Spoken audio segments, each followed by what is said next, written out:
საქართველოს ეროვნული არქივი 27-31 ოქტომბერს თბილისის საარქივო ფილმების მეხუთე საერთაშორისო ფესტივალს უმასპინძლებს. ღონისძიებაში მონაწილეობის მსურველთა განაცხადების მიღება უკვე მიმდინარეობს. ფესტივალის წლევანდელი თემაა აღდგენილი მეხსიერება, არქივები ტექნოლოგიების ეპოქაში.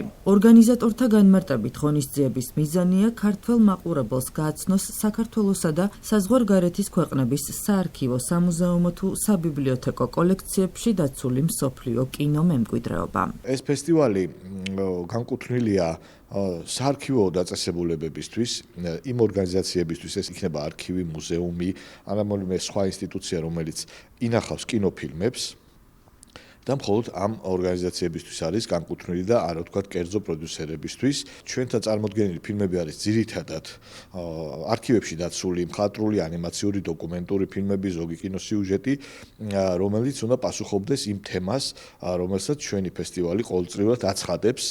წელსაც გვაქვს რა თქმა უნდა თემა, ეს არის ციფრული რესტავრაციის თემა და ყველა არქივი ხოლმე წარმოადგენს თავიანთვის ყველაზე საინტერესო და ხარისხიან ფილმს, რითიც ისინი ამაყობენ და რა თქმა უნდა ჩვენც არ ჩამორჩებით.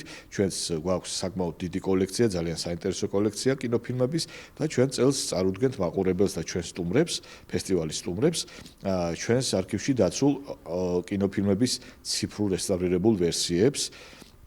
საქართველოდან როგორც წესი ორი ორგანიზაცია ღებულობს მონაწილეობას, ეს არის ეროვნული არქივი და ეროვნული კინოცენტრი, რომელიც ასევე ინახავს ქართული კინომემკვიდრეობის ნიმუშებს და აკეთებს ამ ფილმების რესტავრაციას, ასე რომ ყოველთვის ეს გასული 4 ფესტივალი ძალიან საინტერესოდ მიმდინარეობდა და იმედი მაქვს, რომ ეს ჩვენი მეხუთე ფესტივალიც იქნება დატვირთული, მრავალფეროვანი და საინტერესო არა მარტო სტუმრებისთვის და მონაწილეებისთვის, არამედ ზოგადად საზოგადოებისთვის. ჩვენი ფესტივალი ყოველთვის არის მაყურებლისთვის ღია, დასწრება არის აბსოლუტურად უფასო და ნებისმიერ მსურველს დაინტერესებულ პირს შეუძლია მობრძანდეს, როცა ჩვენ უკვე გვექნება პროგრამა და იმ პროგრამის მიხედვით დიდ ეკრანზე ნახოს მსოფლიო კინომემკვიდრეობის ნიმუშები. შეგახსენებთ, რომ ეროვნულმა არქივმა თბილისის საარქივო ფილმების საერთაშორისო ფესტივალი 2022 წელს დააარსა. წლევანდელ ღონისძიებაში მონაწილეობის მსურველთა განაცხადების მიღება 1 სექტემბერს დასრულდება.